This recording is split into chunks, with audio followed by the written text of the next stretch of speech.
we go full Battlestar Galactica with Westworld's own search for the final five, as Bernard and Maeve's individual pursuit of Delores reveals the hosts she smuggled out with her. And William returns, though dealing with a little bit of an identity crisis himself. Oh yeah, it's all the good, juicy, meaty parts tonight. It's Westworld, Season 3, Episode 4, The Mother of Exiles.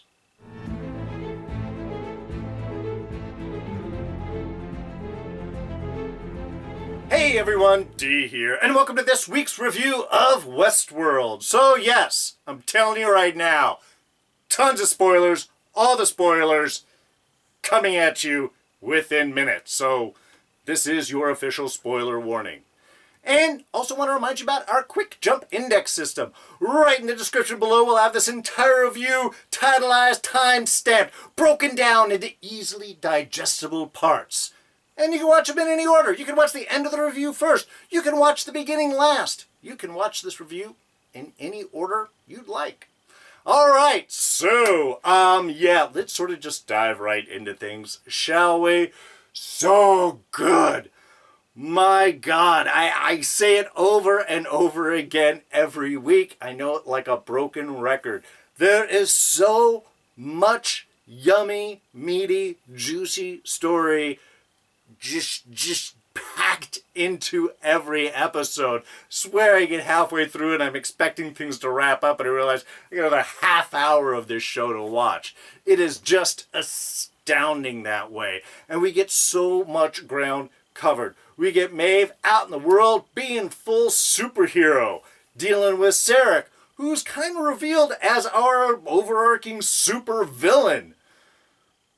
Though in many ways also comparable to Delores in her own machinations and pursuits of things. Though, I don't know, hero, villain, anti-hero, maybe that all depends on your goals and what you're willing to do and not do in order to get there. Maybe that's eventually what's going to separate our characters.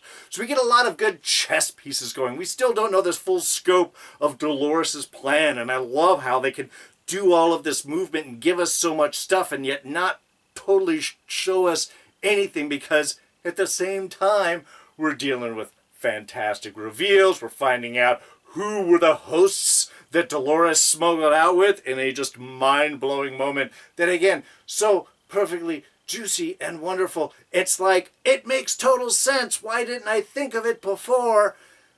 And yet we wouldn't have thought about it before. Those were what make reveals, really good reveals, astounding. It's not something you think about, but the minute they show it to you, you go, yeah, of course. That makes total sense. So just astounding. And then on the side of that, we get the return of William, dealing with my favorite stuff, identity issues, in just the best way, from symbolism and the scope of the environment around to him, to the inner arguments, to the questions of, is he real, is he not, is he a bot, is it actually him? I mean, we know the answer if we sort of piece it all out, but the fact that we can really answer those questions, and even when we make a choice, given all the evidence that we have, we're still left with a maybe it's the other way. I don't know. Again, this is where really brilliant writing and performance comes into play, where we can have it all laid out in front of us and we can still go, but with so many choices, how can I choose? Interesting, of course, that being kind of William's issue there. It's my choice. But is it, if you're so well known? It's just, really a wonderful episode, and just always leaves us anticipating more. All right, let's just dive right into it. Let's kick things off with our Seed of the Week for this week, because we can't talk about anything else without talking about this, and that is our reveal, our final five, which again, it was a great bit building up until this moment, because again, if you've seen Battlestar Galactica, and I'm hoping that you have, and if you have not, please go watch it. Track it down. It's probably on Netflix. I can't say for certain. 4 seasons of mind-blowing television still holds up 15 years later. So, yeah. Just, if you haven't seen it, I highly recommend going and watching it right now, because this really felt as we were getting up to it. Like I said, the reveal of the final 5. So, there's going to be spoilers for Battlestar Galactica in this. Anyway, who are the hosts that Delores brought out? Let's just jump right into that. That has been sort of the question. It was one of the things we were playing with a lot last week. Who, particular, is Charlotte? You know, is she Teddy? That's somebody that Charlotte would trust. Is she William? Obviously not. As we get revealed. That was sorted out quickly. But again, that question of who is it that she has brought out? Who is it that she is putting into these bodies? You know, who would she trust? And nobody. And just herself, really, is the only one that she trusts. The fact that the ones that she smuggled out are copies of herself is awesome. I mean, it makes total sense that these would be... Again, it's one of those where it's like, well, yeah. Everybody's ruthless, especially seeing Connell here dealing with Liam earlier on and just sort of, you're just a petty man and this is just your only job. Just do your thing and sign it and be gone with you. I mean, we can see Delores in everyone. Again, that's the great thing about those reveals. It makes total sense. She is the only person that she would trust. Now, we can ask about Charlotte. What was Charlotte's deal then last week? If it's Delores, who was it having issues with? I think it's like copies of a copy. If anybody's seen Multiplicity also. We'll do a lot of movie references here and TV. Point being, I think Delores is Delores. She was in Hale when she left, and then she's gone back into Delores, and that's Delores original. I think the other ones with her are copies of Delores, which sometimes make a good copy, sometimes make a bad copy. Sometimes that copy might have some issues integrating in with the new body, and maybe that's what Charlotte was referring to last week when she went up with Delores into the hotel room and she was like, is this in case you have to murder me? I hope it doesn't get to that. Is it like, we've got to pull you out of this body and put you into a new one? We got to make a new copy of a body in order for you to sort of connect in. Maybe that was just the issue. And it wasn't until discovering her predator side with the whole child molester scene that she was able to lock in her Doloresness, as it were.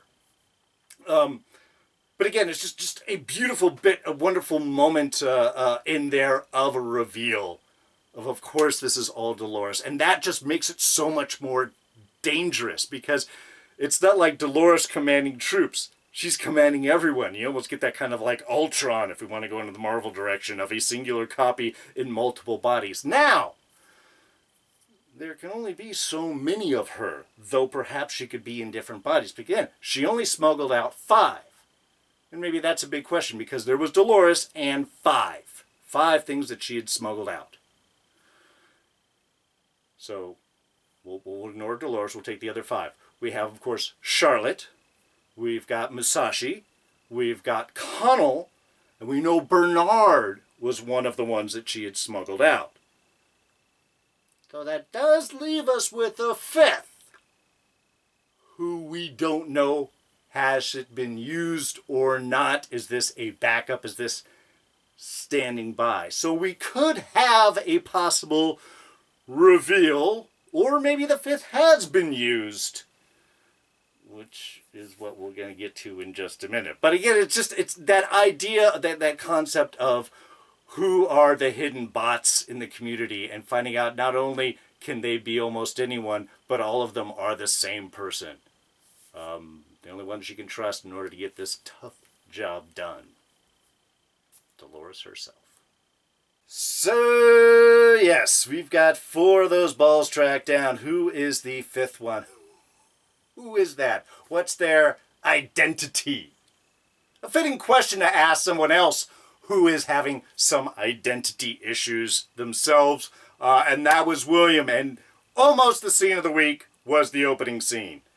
And then there was like 6 other options throughout the show, because it's that good. But the establishment of William's return was beautiful and brilliant. Not only is it like a nightmare sequence, and we were envisioning almost, I think initially, is this like the scene we saw at the end of last season? Is this the disembodied, false creation of digital data William that we saw at the end again of last season? Or is this real? Is this inside of the head of one of the bots? Or is this free-floating in computer? What is going on with William? And I love the establishment of having the nightmare scenes, the change of identity, the change of locations. But ultimately what we are seeing here is a broken mind, because we're seeing a broken house. The symbolism all around is kind of perfect. Broken house, broken identity, broken mind. Who am I? William's question from beginning to end of this episode. And I loved how it was tackled. I love Emily haunting him, his daughter who he killed, haunting and playing not just a reflection, but an interaction. So we have to keep questioning ourselves. Who are we watching? Is this a real William having delusional thoughts, as Charlotte brings it up? Or is this a program being tested and honing in on its own identity? And it's an apt question, because if we remember from Delores last season, the one thing that, as they got into the books and they were figuring out how do we copy humans, how do we figure out who they are, what it eventually came down to is the one singular moment. There's one singular moment that defines a person. So perhaps, while in some ways Delores' final conversation with Logan was his defining moment, for William, killing Emily, killing his daughter could have been his defining moment, the one central bit that defines who he is, and thus everything else is built out around that from a personality standpoint. So the fact that Emily keeps sort of haunting him reinforces that possible bot-manufactured false William narrative. And they get to play with that sort of back and forth, because the thing is, at the end of last season, he did get taken off the island. He was taken by security and escorted off to the ship to leave and go back.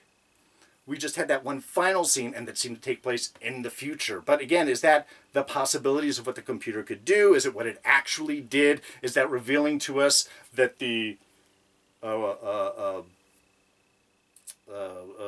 body we see before us, the Wayne we see before us, is a copy and can be copied? Or is this revealing that's the actual self? The fact that we can play with this throughout the episode is what really makes this done so well. We are constantly given backs and forths and reinforcements, and how could it be, and what could it be, and especially later on when we have Charlotte identifying, or Delores identifying the delusions that he is having very specifically. Because I know you so well. Why? Because you're fake. Or because she has read his book inside the library and knows his own personal drives, and thus not only having so many years and years of experience of dealing with him, but this additional knowledge, now understands William so well. Is William real? Is William not? He does sort of just pop up in the episode. So is he one of the balls, one of the host controllers that Delores took with her, and then made the bot out here? But then it becomes a question of why. To get controls of the shells, or if he's dead, it would probably go back to the acting president anyway, so would that be necessary? Does she want to do it because she wants to torture William, and thus, if William is actually dead, and she creates a William bot in order to serve his purposes of transferring shares and doing all of that stuff, but with the extra bonus of being able to torture this false soul, or personality? Maybe, but it seems kind of a lot for Delores. Also, why would she waste one of the balls on making a copy of William just to torture him effectively, then have another copy of herself? Though, if the William bot was made beforehand, this would be someone else. So again, they play with all of these questions. ultimately, my belief is that William is real. One, he was taken off of the island. He did seem to be okayed with that.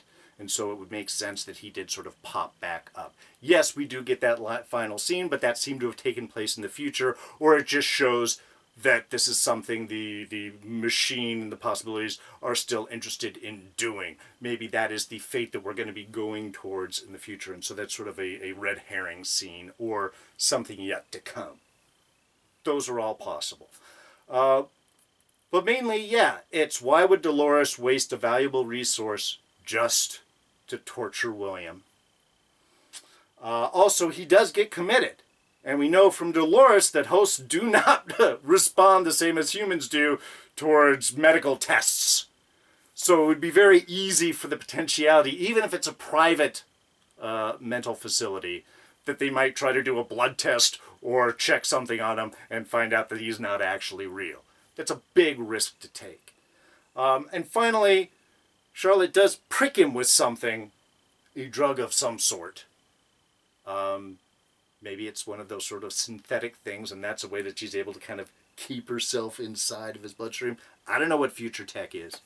But that seems to further imply that he's an actual biological being. So, my belief, this is the actual William, who's just being manipulated and totally fucked with by Delores in the most beautiful, magnificent, wonderful sense. But, hey man, asking questions is what this show's all about. Maeve is the cyberpunk superhero the world needs now. My God, I love Maeve. I really do. I know, I say it every week, but she always pops up, and she is always more badass than she was before. Love seeing her with this. I love seeing her deal with Sarec from M, sorting him out to a T. And we're going to jump back in with Sarec in just a minute here. But her entry into the world is just smooth badassery. She knows she can walk through any door, and she's got the power to do it. Not only is she tough, not only is she fast and strong, but now she can control electronics in the world around her. Doesn't have to be in the park, doesn't have to be other hosts, just regular electronics. Electronic lock, that opens up. Automatic aiming device on the gun, well now I've got control of that and I'm going to shoot all your buddies. I mean, God, just imaginative ways to keep having challenge. Personally, just the entry scene when she's asking about the mortician and the guy comes at her, she just leans forward, grabs the gun, knocks the other guy down and just holds it against his... Look, as a guy, we're going to respond. I'm just going to tell you. And shoots him in order to get to the mortician. Wants to deal with it, respects a woman who runs her own business, but isn't going to stand in charge. Somebody moves again, shoot! Okay, this is where we are. Let's cancel the electronic. Just badassery from beginning to end. Was just awesome as she owned every moment. And then, of course, figuring everything out as soon as she runs into Massage, she notices quickly, this is not the guy that I was with. And obviously her and Bernard both sort of, I don't know how much, Bernard was kind of a little led into it, I think. I think Maeve sorted it out herself, which again, just awesome. Now the one thing at the end is, of course, why did Masashi leave Maeve there? He looks like he was going to try and go in and take her electronics. But she's bugged. She's a poison pill. I mean, I thought for a moment, well, heck, they're coming, just shut off the head and go, man. Control device, the brain's in there. But he doesn't know where the tracking device is. That would lead them right to him. So, yeah, it's kind of a cool way of doing it, making all of Maeve a poison pill. You don't know where the tracker is. Is it in the body? Is it in the brain? You don't know. Can't mess with it. Can't leave it. So I love that it's a way to leave Maeve in play. And you know, keep her from being taken off sides, or at least you have to put the pressure on. Yeah, there's a possibility maybe he should have grabbed a gun and shot in the brain a few times and hoping to destroy it. But I don't think Delores really wants to kill Maeve. It's competition, but just different goals. I don't think she holds it against Maeve enough to kill. And it's the one thing about Delores is, even throughout the episode, she's not killing unless she needs to. So, yeah, Maeve and Delores are adversaries, but maybe not totally enemies. Maybe. All right, I do want to talk about Sarec for a minute, because we keep getting a little bit more of a reveal about him, and we get this sort of a very cool, tragic reveal about both himself and the world, mainly the fact that Paris no longer exists because it was nuked, and he had the good fortune of seeing it. So, yeah, I could see where that would probably affect someone permanently.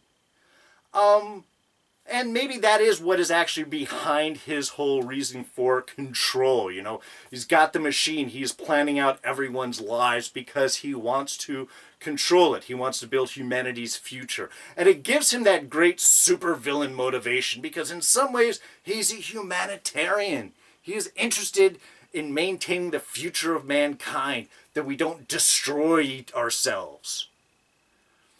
And yet, in order to achieve that goal, he's willing to pretty much do anything and kill anybody that stands in his way. So, Sarec is a perfect supervillain for this. And again, more so than Delores, because like I was just saying, Delores is ruthless, by far. Happy to kill if necessary, but would rather not. It was the whole thing with the bank thing. Okay, if the tracker doesn't fall, if you sweat it out too much, if you process, you panic, and the tracer goes away, then we have to do it the old-fashioned way and kill everyone. But I'd rather not do that. Even the guy that she gets the blood from, she knocks him out. She doesn't kill him. She will. She has no problems. Again, when it looked like the blood wasn't going to go through there in the bank, she just had the gun there and she's marking out where all the security guys around, just getting the plan out, how they're all going to be dead. But she didn't. It wasn't her choice. Sarec, on the other hand, I believe, would mow the grass full of people without a moment's thought. Dealing with our information broker, I think, was sort of the perfect example of the darkness within him. Because what does he tell Maeve when Maeve's like, oh, you're threatening his children? Aren't they part of your tribe? I'm not going to do anything. The world is a terrible place. And again, he controls the AI, circumstance. They can figure out all of your future and what's going to happen, can control your stuff, which means all he has to do is change a few circumstances and let life play out and have some horrible thing figured out from the whole computer analysis of horrible things that would happen. Car accident, raped, murdered, destroyed. Maybe he's playing a whole bunch of different possibilities in front. We didn't get to see. Looked very horrible from the reaction. But this is somebody that can control worlds, lives. And then once he's needed, great, fine. Boom! Shot in the head. He betrayed his own kind, even if he didn't know it. Now we've got the whole genocidal racial thing going on. Now it's about humanity versus the bots. I mean, that's the whole thing that he's dealing with, threatening Maeve with, effectively. Look, you can't be in this world. He even says it straight out. There is no place for our kinds to intermix here, but there is a place for you. That digital heaven place that Delores knows all about. I can send you off there with your daughter. Hey, we can do that. Or I can lock you up in a little cage within a cage and just have you worried about what Delores is going to do and maybe torture you and do all sorts of different things. That's cruelty. He is genocidal. He is all-controlling. He is willing to kill whoever he needs to and free to manipulate the world in order to serve his means. Again, perfect supervillain. And all dressed up in the guise of, I want to help protect humanity's future. Yeah, that guy's got to go down. Now, of course, we did see a lot of kill in this episode. Not a whole lot to talk about. I mean, he's all in these great scenes with Delores, and he is being a badass and certainly part of our eyes into this world. But kind of has our eyes into this world. In some ways, that's what he serves, the audience placeholder there, as we get to sort of step through and see things through his eyes. Part of which is actually seeing the world through Dolores' eyes, which had some awesome, hilarious moments. The whole getting dressed thing. Just stealing money from the guy over there, it seemed like. See, Kale's so worried about fitting into this world, and Delores, again, simply breaking it down. They're tribal. They recognize each other by their plumage, their suits, what they wear, and thus they are also easily fooled into believing that you belong. It's such a poignant, perfect breakdown of humanity, because it is. Most of fitting in is, do you look like everyone else? You want to fit into the big fancy place? You got to dress big and fancy. You're not going to be wearing your Men's Warehouse suit and getting into the Met Gala, okay? It's just not going to happen. They're going to suss you out in a heartbeat. So what you wear, I mean, even if you go to a game, if, you know, a sports team, you know, you go out to a bar. Do you go to fancy bar, or do you go to a sawdust on the ground, you know, hole in the wall bar? What you wear depends on how you're going to fit in. So it's just a perfect tribal plumage point of view from things. I loved it. I mean, even when she gets into the rich, you know, the rich always expect the money's going to be there. That's why they're so easy to steal from.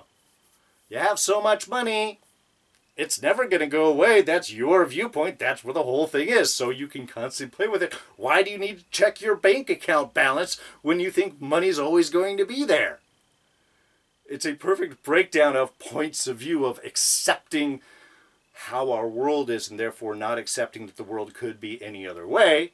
Kind of a simple breakdown, but also showing us her whole plan here of stealing from Liam is he always thinks the money's going to be there. So when it's not, well, that puts him right over wherever she's going to want him to be. Because she does need Liam for something. And I'm assuming it's probably going to be some sort of access into the computer, which is why she needs him alive and functional, and with blood tests not being a host. So, yeah, definitely needs him. But, yeah, got him over a barrel because he's a guy that likes his money. Oh, and lastly, let me just, Bernard and Stubbs, love them together, really loving Stubbs. Your murder theme park simulation, I think, is that what he referred to the park as. Love that. He's got some of the best lines. And just kind of, again, I love the dynamics. I love the fight between Bernard and Delores. Was awesome because not between Bernard and Delores, between Stubbs and Delores. Because, of course, Stubbs has this injured arm, so he's only like half functional. And it looks like Delores is going to mow the place down with him. And then he stands up and holds his own against. Meanwhile, while Liam's friends are now watching on drugs going, wow, this stuff's really good. Was just a hilarious scene. And just really cool to see these two badasses, these hosts, just going at each other. Stubbs here, unfortunately, taken out, at least of our visuals. He's thrown over the edge into the unknown. Is he okay? Is he not? He'll be back, of course. Bernard, a little bit more curious. Taken by Connell. And also Connell has his little on-off switch now that he was trying to use on Liam. Didn't work because Liam is still human. But now that means that Bernard has made Delores a way to turn hosts around her on and off, which, you know, especially with Maeve coming up, is probably going to be useful. And Stubbs, but we'll see how that plays out. Alright, just a couple of small things. One, I love how William was kind of able to sort out that perhaps Charlotte is the mole. Just very quickly. Only a few of us know. Why couldn't it be you? Just really his first thing. Love seeing William being quick. Also, I love Charlotte there. Again, poking back at whether or not William is real. I mean, when he comes out after he's all dressed up, you know, he's like, oh, I didn't expect you to be able to put yourself back together so quickly. I was never broken. It was just, again, it's the fun small bits of dialogue that really made those scenes, I think, so just meaty. I love the interaction between the characters and how they're constantly sparring back and forth. Oh, which I guess we should play into kind of the final scene there then with William while he's asking Delores, is he real or not? again, I love that as this kind of psychological breakdown of really asking, again, knowing everything that he knows, that he can legitimately really ask that question. And because we have a Delores taunting him, we as an audience can, even if we can believe fully that he's definitely human, still get that question up in the air. I mean, I've already mentioned that, but that's what's so awesome. And the fact that when he says, "Am I me?" says, "Welcome to the end of the maze." Remember, the maze was all about discovering oneself. It's what Arnold had set up for Delores originally, and of course it was what William was going through all of season 1. In this sense, it's knowing oneself. And maybe that was the great thing about Dolores' final line, "Welcome to the end of the maze," is because the end of the maze is ultimately that question. Who are we? How do we know that we are ourselves? Ultimately, how do we know that? And I think that was an excellent, excellent line to leave the episode on. Like, I know it's HBO, but is it necessary to have the rich orgy sex party scene? I mean, I guess Delores is quite right. The real world is very much like what the park was. That's what half the park was used for. And now you have the rich just renting people on an auction. But for charity. Which I guess is kind of better. But still, yeah, Delores is not getting a very good look at humanity. I think she really does need Kale around her. Alright, and for fan questions, we're going to go with Pelican Mike, who is basically inquiring, well, who are we supposed to root for in all of this? And puts out a very good argument and discussion about, yeah, well, and we've kind of discussed that here tonight. Sarec is evil. Delores is looking to be controlling. Bernard, Maeve does seem to be like, at least she's looking for someone, not necessarily just for herself. I mean, there's a lot of competing forces. Caleb's working with Delores. Are we supposed to root for him? Or does he break apart? It is a very complicated mess.